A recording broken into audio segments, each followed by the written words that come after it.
कुछ समय पहले एक छोटे से गांव में एक पुराना महल था जिसे अंधेरा गांव के नाम से जाना जाता था।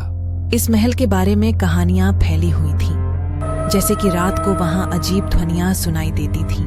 एक दिन एक विद्यार्थी ने अपने दोस्तों के साथ यह गांव घूमने का निर्णय किया।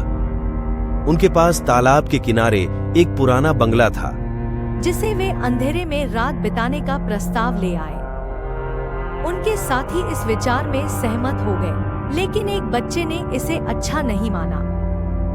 रात के समय जब सब लोग बंगले में थे, वे अजीबोगरीब ध्वनियों को सुनने लगे। एक दोस्त ने बातचीत के दौरान एक अंदरूनी कमरे की खिड़की में एक चाय की आवाज सुनी। उसने बंगले के अंदर जाकर उसे खोजा, लेकिन वहां कोई नहीं था।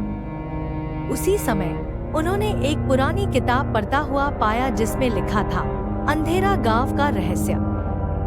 बच्चा डरकर भाग गया, लेकिन वहां के रहस्य को सुलझाने का उत्साह बचा।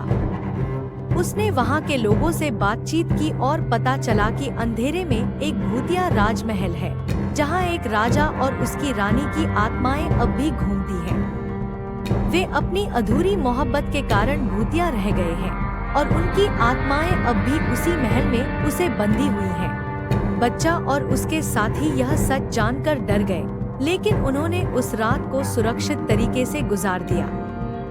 लेकिन बच्चा कभी भी अंधेरे गांव के पास नहीं गया और उसने उस रात के अनुभव को कभी भूला नहीं। ये कहानी हमें ये सिखाती है कि कभी कभी हमें जिस जगह से बचना चाहिए, वहीं जाने के लिए हमारे दिल में एक संकेत होता है।